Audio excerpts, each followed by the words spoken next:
Ikhwani fid din, azan ya Allah wa iyyakum. Kemudian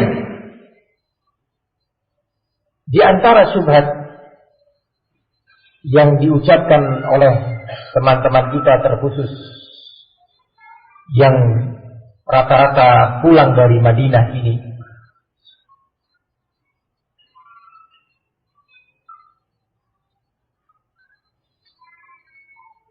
bahwa permasalahan tentang ihya turab itu adalah tergolong permasalahan ijtihadiyah. Kalau itu ijtihadiyah, yang terjadi padanya ijtihad dari beberapa ulama yang berbeda ijtihadnya di dalam menilai. Yang berbeda itu para ulama di dalam menilai ihya turab. Kenapa kita berselisih dan saling mentahdzir? Tidak pantas kita saling mentahdzir, berpecah dalam permasalahan-permasalahan yang statusnya itu adalah ijtihadiyah. Perhatikan syubhat ini. Maka saya katakan sebenarnya permasalahan ihya turab bukanlah tergolong permasalahan ijtihadiyah.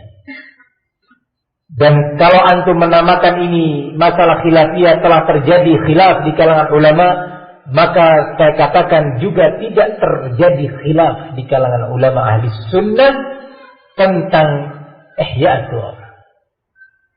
Mereka menjawab, bukankah ada tazkiyah dari ulama? Rekomendasi dari ulama, dari Syekh bin Baz, dari Syekh Shalih Fauzan, Syekh Shalih Al-Utsaimin tentang atau untuk ihya turab ini. Apakah antum lebih tahu, lebih mengerti tentang ihya turab dibandingkan Syekh bin Baz? Perhatikan syubhat ini.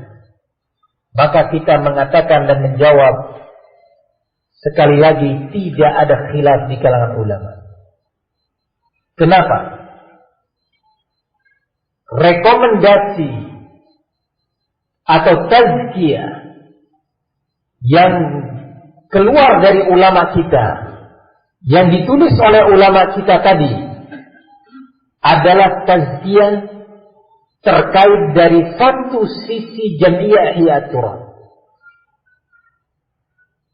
Kenapa saya katakan begitu? Ya, pertama,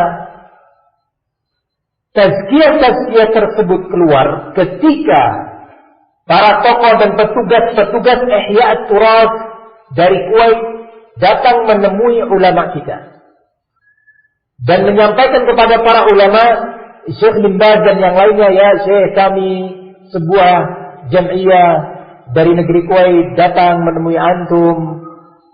Kegiatan kami adalah untuk mengumpulkan harta zakat dari kaum muslimin, infak dan sedekah, untuk kemudian ya Syekh kami salurkan berbagai harta itu tadi kepada umat ini, untuk membantu anak-anak yatim dan orang-orang miskin, membantu para janda, membangun masjid-masjid, membangun pondok pesantren, dan gaji-gaji bulanan untuk para dai. Apakah program yayasan kami ini benar dan sesuai dengan Al-Quran dan Sunnah? Syekh adalah seorang manusia biasa. Jangankan seorang syekh, seorang alim, seorang ulama, Nabi kita Muhammad sallallahu alaihi wasallam dalam salah satu sabdanya mengatakan, "Innama ana bashar wa innakum latakhtasimuna ilayya ولعل بعضكم ألحن بحججه من بعض فقضيت له بحق أخيه فمن قضيت له بحق أخيه فلا يأخذه فإنما قطعت له قطعة من النار أو كما قال المصطفى عليه الصلاة والسلام." Sesungguhnya aku ini manusia biasa. Ya, Nabi manusia biasa. Tetapi yang membedakan kita dengan Nabi adalah, bahkan yang membedakan ulama dengan Nabi adalah, nabi manusia biasa yang diberi wahyu oleh Allah. Sementara ulama adalah manusia biasa yang tidak mendapatkan wahyu. Kalau itu ulama manusia biasa yang tidak mendapatkan wahyu, perhatikan ini nabi yang mendapatkan wahyu dari Allah mengatakan saya adalah manusia biasa. Dan kalian ini mengadukan kepadaku berbagai problem dan perselisihan yang terjadi di antara kalian. Mungkin saja ada di antara kalian seorang yang lebih pandai berargumentasi, sehingga aku memutuskan bahwa kebenaran bersamanya, kebenaran adalah untuknya. Ternyata itu bukan untuknya. Maka barang siapa yang aku putuskan kebenaran adalah untuknya, sementara itu adalah hak saudaranya, jangan diambil keputusanku. Karena sesungguhnya aku telah memberikan untuknya potongan dari api neraka. Nabi alaihi salatu wassalam. Masih ingatkah kita peristiwa Masjid Dirar? Sebuah masjid yang dibangun oleh kaum munafikin di negeri Madinah, yang Allah namakan kemudian dengan Masjid Dirar, masjid yang didirikan untuk menciptakan madarah atau darar terhadap kaum muslimin, menjadi tempat pengintaian kaum muslimin, pengintaian kaum kufar atau munafikin terhadap umat Islam, Rasul dan para sahabatnya. Masjid yang digunakan untuk berkonsolidasi di dalam memecah belah barisan kaum muslimin. Mereka kaum munafikin setelah selesai membangun masjid itu datang menemui Nabi, ya Rasulullah, kami telah membangun masjid. Tujuan kami adalah, perhatikan, tujuan kami adalah agar orang-orang tua yang tidak mampu datang ke masjidmu bisa melakukan sholat berjamaah, atau orang-orang yang sakit dan yang semisalnya, wahai Rasul. Kami memohon, wahai Nabi, agar engkau bisa menyempatkan waktu untuk sholat di masjid itu. Sebagai peresmian, prasasti peresmian bahwa Nabi telah sholat.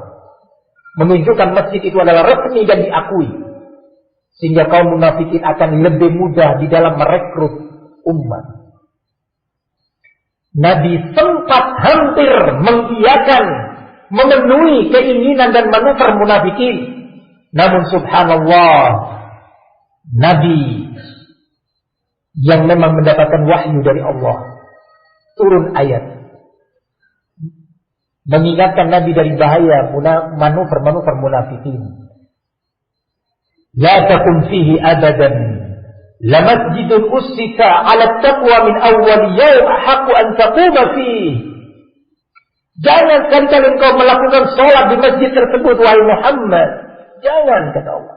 Maka langsung Nabi mengurungkan niatnya, membatalkan niatnya untuk melakukan sholat di masjid tersebut, dan memerintahkan kepada sahabat untuk membakarnya. Ikhwani fiddin, azan Allah wa iyyakum. Para ulama kita itu manusia, tidak tahu yang gaib. Datang sekelompok orang mengaku bahwa mereka adalah pengurus sebuah yayasan yang bergerak di bidang dana sosial, maka masyayikh tentunya yang punya semangat untuk meringankan beban kaum muslimin, meringankan beban dakwah, dengan mengatakan secara otomatis mengatakan, ini adalah program yang baik sesuai dengan Al-Quran dan Sunnah. Kami menghimbau para muslimin, para donatur untuk berta'awun dengan yayasan ini. Namun cobalah dijawab dengan jujur. Apakah Syekh Abdul Aziz bin Baz tahu bahwa ternyata di dalam Jamiah Ihya Turab itu ada baiat? Dan bagaimana kalau beliau itu tahu ternyata di situ ada baiat yang diambil dari para pengurus dan pengikutnya? Apakah Syekh akan tetap memberi rekomendasi? Dan apabila Syekh Al-Utsaimin, begitu juga Syekh bin Baz, Syekh Shalih Fauzan dan yang lainnya mengetahui bahwa Ihya Turab, tokoh-tokohnya mengatakan bahwa tidak ada perbedaan antara Sunnah dengan Syiah, apakah mereka akan tetap merekomendasi bahwa yayasan Ihya Turab adalah yayasan yang berada di atas sunnah, yang diperintahkan atau dihimbau umat untuk berta'awun dengannya? Bagaimana kalau ulama tadi mengetahui bahwa tokoh-tokoh Ihya Turab adalah tokoh-tokoh berpaham Khawarij, yang memprovokasi rakyat untuk menentang penguasanya. Ikhwani fiddin, azan Allah wa iyyakum. Begitulah mereka tidak jujur di dalam bersikap. Mereka tidak takut bahwa Allah mengetahui itu semua. Mereka tidak takut kepada Allah bahwa Allah mendengar ucapan-ucapan mereka ketika berhadapan dengan para masyayikh tadi, para ulama. Maka dari situ kita katakan kepada mereka-mereka yang memanfaatkan kondisi dan suasana ini, adanya tazkiyah dan rekomendasi dari sebagian ulama untuk ihya turas. Wahai saudaraku yang telah belajar, wahai saudaraku yang telah belajar ilmu hadis, ilmu usul hadis, ilmu fikih dan usul fikih, wahai saudaraku yang belajar tafsir dan belajar usul tafsir, ketahuilah bahwa dalam kaidah tafsir disebutkan bahwa asbabun nuzul, jika itu adalah ayat, adalah juz'un min tafsiriha. Bal dakhala dukhulan awwaliyan fi tafsiriha, bahwa sebab nuzul sebuah ayat itu adalah bagian dari penafsiran tentang ayat itu. Bahkan sebab nuzul itu masuk dalam peringkat pertama dalam penafsiran ayat tersebut dan maknanya. Begitu juga hadis Rasul. Sebagian hadis Rasul itu terucap dari Nabi, keluar ucapan dan kata-kata hadis tersebut dari Rasul. Sebagiannya dikarenakan ada sebuah sebab, sebuah peristiwa terjadi di hadapan Rasul, kemudian Rasulullah berucap. Sebuah pemandangan terjadi di hadapan Nabi yang dilihat oleh beliau, kemudian Rasulullah bersabda. Atau sebuah ucapan sampai kepada pendengaran Rasul sehingga Rasulullah berucap. Itu namanya asbab wurud. Kalau Al-Quran namanya asbab nuzul, maka asbab wurud hadis merupakan bagian dari penjelasan makna dan tafsir hadis tersebut. Begitu juga pembicaraan manusia. Seorang ulama, bahkan manusia biasa seperti kita ini, kadang-kadang berbicara, mengucapkan sebuah ucapan statement karena ada sebab. Maka statement kita harus diterjemahkan, diterapkan sesuai dengan sebab munculnya ucapan kita tadi. Maka sempat saya katakan kepada salah seorang mereka yang tadi saya sebutkan bergelar magister, ya Ustaz, apakah termasuk sikap adil, sikap sportif, sikap insaf seorang talibul ilm menempatkan perkataan seorang ulama bukan pada tempatnya yang diinginkan, menempatkan tazkiyah Syekh bin Baz untuk mentazkiyah turas yang bermanhaj khawarij, bermanhaj ikhwanul muslimin. Apakah itu sikap adil, jujur, insaf seorang pembina umat? Maka kita pastikan itu adalah bukan sikap insaf, sikap sportif, sikap adil. Tidak dibenarkan. Kalau dia tidak menyadari hal itu karena tidak terlintas di benaknya tentang apa yang baru saja kita sampaikan ini, maka kita katakan anta ma'dzur. Kita katakan ya sudahlah, Anda mengucapkan itu karena Anda tidak tahu. Tetapi kalau Anda tahu sebenarnya tazkiyah tersebut, rekomendasi tadi bukan untuk manhaj ihya turas, tetapi hanya sebatas untuk kegiatan-kegiatan sosial ihya turas, sungguh Anda adalah penipu bagi umat. Jika Anda tahu itu, Anda telah berkhianat kepada ahli sunnah. Ikhwani fid din, azza wa iyyakum. Kemudian di antara syubhat yang mereka ucapkan adalah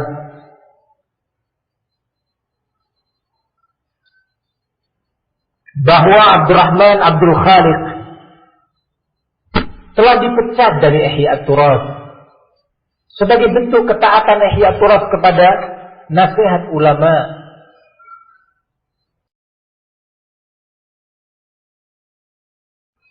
Kenapa masih ditahdir? Maka kita mengatakan dan menjawab bahwa tahzir kita kepada ihya turas atau tahzir ulama, lebih dari itu, tahzir para ulama terhadap ihya turas bukan karena sosok fisik Abdurrahman Abdul Khaliq sebagai bagian daripada struktur keorganisasian ihya turas, bukan itu. Tetapi sebab tahzir adalah karena Jam'iyah Ihya Turas sampai hari ini masih berada di atas pemikiran Abdurrahman Abdul Khaliq. Apa manfaatnya? Dia dinyatakan telah dikeluarkan dari struktur Ihya Turas, keorganisasian Ihya Turas, namun berbagai pemikirannya masih dimuliakan, masih diamalkan dan diterapkan. Terbukti yang tadi sudah kita sebutkan bagaimana mereka sangat menyukai adanya kelompok-kelompok pergerakan yang ada ini. Bagaimana mereka menghimbau untuk bersatunya berbagai kelompok ini tadi, bukan di atas Quran wa Sunnah, masing-masing berjalan sesuai dengan ideologinya. Bagaimana walaupun kelompok itu adalah kelompok Syiah Rafidhah pengikut manhaj Al-Khumaini, mereka siap bergabung, duduk bersama, bermajlis. Itu adalah manhaj pemikiran Abdurrahman Abdul Khaliq yang masih diterapkan oleh Ihya Turas. Bukan karena sosok Abdurrahman Abdul Khaliq keberadaannya dalam struktur organisasi yayasan ini. Ikhwani fi din azani Allah wa iyyakum, lebih dari itu, ternyata Ihya Turas walaupun telah menyatakan bahwa Abdurrahman Abdul Khaliq telah dikeluarkan dari struktur organisasi mereka, tetapi mereka dalam berbagai acara seminar, acara daurah yang mereka adakan, mereka menjadikan Abdurrahman Abdul Khaliq sebagai pemateri utama.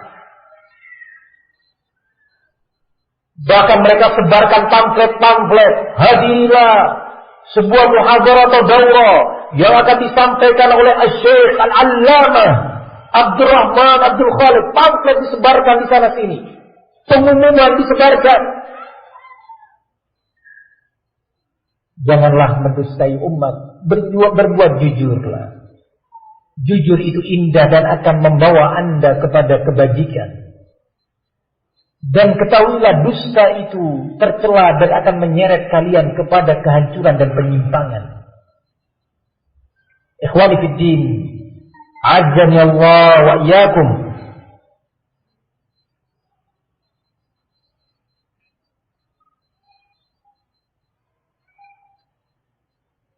Di antara syubhat juga yang beredar di tengah-tengah ahli sunnah pada hari-hari ini, bahwa kajian tentang Ihya Turas atau tentang Sururiyah, berbicara tentang Ihya Turas dan Sururiyah adalah pahlawan kesiangan. Sudah berlalu masanya. Ya subhanallah, ya subhanallah. Mungkin dia tidak tahu. Karena afwan saja yang mengucapkan seperti ini bukan setingkatan kita, ikhwan, sudah pada tingkat dai dan pada posisi ustaz. Didengar oleh teman-teman. Ya sudahlah, enggak usah bicara tentang Ihya Turas. Sekarang saya bertanya kepada antum, maklumat yang sekelumit tadi sedikit dan antum dengarkan pada hari ini, antum butuhkan ataukah tidak? Ana yakin itu semua antum butuhkan untuk antum mengerti tentang apa itu Ihya Turas dan bahayanya. Kemudian ada yang mengatakan seperti ini. Berapa banyak teman-teman kita bahkan asatidzah yang tidak mengerti atau belum mengerti sejarah peristiwa tentang Ihya Turas ini tadi dan kiprahnya di Indonesia. Ikhwani fid din, azan ya wa iyyakum. Maka dari itu kita mengatakan bahwa ini bukan pahlawan kesiangan, tetapi ini adalah nasihat. Perhatikan para ulama, dari waktu ke waktu terus mereka menjelaskan tentang syubhatnya Mu'tazilah. Syekhul Islam Ibnu Taimiyah tidak kemudian mencukupkan bantahan terhadap kaum Mu'tazilah dengan karya-karya Imam Ahmad, atau karya Imam Abdullah bin Ahmad, atau karya Imam Ad-Darimi dan para ulama yang dahulu. Tetapi beliau menulis kembali, menjelaskan kembali kepada umat tentang bahaya kaum Mu'tazilah dan Jahmiyah. Terus berlanjut, dilanjutkan oleh muridnya Ibnu Qayyim rahimahullah ta'ala dan para ulama hingga hari ini. Ihya Turas tidak berhenti. Terus mereka melanjutkan tadi yang saya beritakan kepada antum itu, bahwa mereka memberi bantuan dana untuk markas besar, salah satu markas besar Khawarij di Indonesia, sehingga berhasil merekrut teman-teman kita untuk menjadi dai mereka. Itu terus mereka lakukan. Maka sungguh penjelasan seperti ini sangat dibutuhkan dan harus terus disampaikan kepada kaum muslimin atau terkhusus ahli sunnah. Ikhwani fiddin, azani Allah wa iyyakum. Di antara syubhat juga, dan selanjutnya kita akan manfaatkan untuk tanya jawab biidznillah taala, bahwa sebagian ulama bahkan yang mentahdzir ihya turas, membolehkan kita untuk menerima dana bantuan dari mereka selama dana bantuan tersebut diberikan tanpa syarat apapun. Mereka mengatakan kami menerima nggak ada syarat kok, nggak ada syarat dari mereka. Maka kita menjawab, barakallahu fikum, ketahuilah bahwa Ihya Turas itu bukan tokoh-tokohnya sembarang orang. Mereka akan bisa membaca siapa yang di hadapan mereka itu. Nah, kalau benar-benar dai yang akan dibantunya itu adalah dai yang mengkritisi Ihya Turas, tidaklah sekali-kali Ihya Turas akan mengucurkan dana bantuannya. Tapi kalau dai itu dianggap adalah dai yang lemah, mudah mentolerir kemauan dan program Ihya Turas, maka di situ Ihya Turas akan mengucurkan dananya walaupun tanpa mengatakan syaratnya begini dan syaratnya begitu. Karena dengan sendirinya dai tersebut akan menuruti kemauan Ihya Turas. Seperti yang saya sebutkan tadi, dia akan ditugaskan menyalurkan dana walaupun ke tempat Khawarij. Berangkat dia bawa dana itu. Walaupun dia harus ditugaskan meresmikan masjid bantuan dari Ihya Turas tadi, dia berangkat ke markas Khawarij tersebut. Ya subhanallah, dihancurkan manhaj dai tersebut. Maka tidak benar kalau dikatakan bantuan itu dikucurkan tanpa syarat. Ikhwani fiddin, azani Allah wa iyyakum. Kadang-kadang Ihya Turas ketika Anda mengucurkan dananya, ya tentunya dengan bahasa yang lembut. Insyaallah, mana proposalnya? Insyaallah kita akan bangun pondok ini. Insyaallah setelah kita bangun atau proses awal sebelum membangun pondok ini, kita akan adakan daurah. Kita akan datangkan para ulama dari negeri Kuwait. Siapa ulama yang dimaksud? Ya tokoh-tokoh seperti tadi yang sebagian statementnya kita nukilkan itu. Didatangkan untuk memberikan daurah kepada para dai dan para ustadz di Indonesia. Sementara bantuan itu sudah didirikan. Banyak dari kita akan tergiur melihat bantuan tersebut. Oh ya, mari kita adakan daurah. Tidak mungkin akan mengatakan kalau nggak mau daurah ya berarti tidak ada dana. Itu terlalu polos. Tapi dengan bahasa, mari kita makan bersama, potong kambing. Insya Allah kita akan adakan daurah. Karena sudah kadung janji didengar oleh telinga para dai tadi, membangunkan pondok bertingkat atau 5-10 kelas. Tentu para dai itu akan terdiam menyatakan, iya insyaallah kita akan adakan daurah. Ya ikhwan, itulah yang dikatakan oleh Syekh Mubdir rahimahullah. Begitu juga Syekh Rabi, hati-hati kalian, bersabarlah kalian. Jangan kemudian karena keinginan kalian membangun, kemudian kalian berhubungan dengan yayasan-yayasan seperti itu.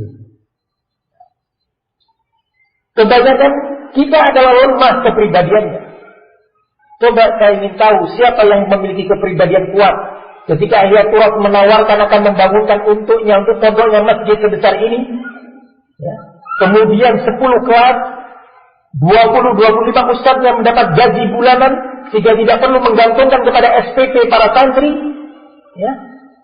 Tidak perlu pondok punya usaha-usaha khusus, ya, untuk menghidupi operasional pondok, ya. Kemudian dia mengatakan, oh ya, terima kasih bantuannya, tapi boleh saya memberikan nasihat kepada Ihya Turath?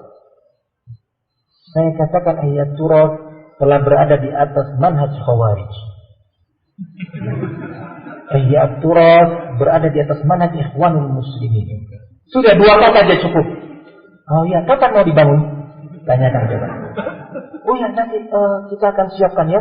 Ulang dia ke Kuwait, kemana dana itu, wallahu a'lam. Coba kalau ada yang berani begitu. Tapi mayoritas kita adalah lemah kepribadiannya. Lemah.